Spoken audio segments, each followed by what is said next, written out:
Hey guys, honeymoon trip part 1 ആണ്. നമ്മൾ കരിപ്പൂരിൽ നിന്നിട്ട് നേരെ ഡൽഹി എയർപോർട്ടിലേക്കാണ് ഫസ്റ്റ് ഫ്ലൈറ്റ് പോകുന്നത്. അപ്പോൾ എൻ്റെ ജീവിതത്തിലെ ഫസ്റ്റ് ഫ്ലൈറ്റാണ് കേട്ടോ. ഞാൻ ആദ്യമായിട്ടാണ് ഫ്ലൈറ്റ് കയറാൻ പോകുന്നത്. അതിൻ്റെ എല്ലാ എക്സൈറ്റ്മെൻറ്റും എനിക്കുണ്ട്, നല്ല ടെൻഷനും ഉണ്ട്. അങ്ങനെ നമ്മൾ നേരെ ഡൽഹിയിൽ ലാൻഡ് ചെയ്തിട്ടുണ്ട്. പിന്നെ അവിടുന്ന് നേരെ കാശ്മീരിലേക്കാണ് ഫ്ലൈറ്റ്. കുറച്ച് സമയം അവിടെ ഫ്ലൈറ്റിന് വേണ്ടി കാത്തിരിക്കേണ്ടിയൊക്കെ വന്നിട്ടുണ്ട്.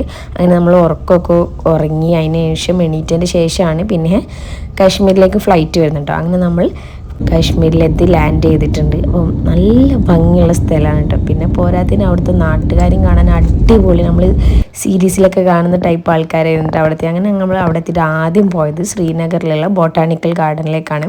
നല്ല തണുപ്പുണ്ട്, എന്നാൽ കൂടി ഞാൻ വീഡിയോ എടുക്കാൻ വേണ്ടി ജാക്കറ്റൊക്കെ ഊരിങ്ങാണ്ട് കുറച്ച് പട്ടി ഷോ നിർബന്ധമാണല്ലോ. ഈ കാണിച്ച പട്ടി ഷോക്കുള്ള പണി എനിക്ക് വയ്യാലെ വന്നിട്ടുണ്ട് കേട്ടോ. അത് ഞാൻ നെക്സ്റ്റ് വീഡിയോയിൽ പറയാം. പിന്നെ നമ്മൾ നേരെ പോയത് റൂമിലേക്കാണ് കേട്ടോ. ശ്രീനഗറിലായിരുന്നു നമ്മുടെ സ്റ്റേ വന്നിട്ടുള്ളത്. ഇതാണ് നമ്മുടെ റൂമിൻ്റെ വ്യൂ ആയിട്ട് വരുന്നത്. ഇവിടെ ഈ മഗ്‌രിബിൻ്റെ സമയത്താണ് നമ്മൾ എത്തിയത്. അവിടുത്തെ ബാങ്ക് കേൾക്കാൻ അടിപൊളിയാണ് കേട്ടോ. നമ്മളിങ്ങനെ കേട്ടോണ്ടിരുന്നോ, നല്ല രസമുണ്ടായിരുന്നു കേട്ടോ കേൾക്കാൻ വേണ്ടി. പിന്നെ കഴിഞ്ഞിട്ട് നമ്മൾ ബ്രെഡും ജാമും പിന്നെ കോഫി ഉണ്ടാക്കിയിട്ട് കുടിച്ചു. പിന്നെ അന്ന് ഫുള്ള് റൂമിൽ തന്നെയായിരുന്നു, പിന്നെ വേറെ അങ്ങോട്ടും പോയിട്ടില്ല, കാരണം യാത്ര ചെയ്ത ക്ഷീണമൊക്കെ ഉണ്ടായിരുന്നു. പിന്നെ രാത്രി ഫുഡൊക്കെ കഴിച്ചിട്ട് നമ്മൾ വേഗം കിടന്നുറങ്ങി. നെക്സ്റ്റ് പാർട്ടായിട്ട് നെക്സ്റ്റ് വീഡിയോയിൽ വരാം. അപ്പോൾ ഇഷ്ടപ്പെട്ട ലൈക്ക് ചെയ്യുക, ഷെയർ ചെയ്യുക, സബ്സ്ക്രൈബ് ചെയ്യുക. ടാറ്റാ.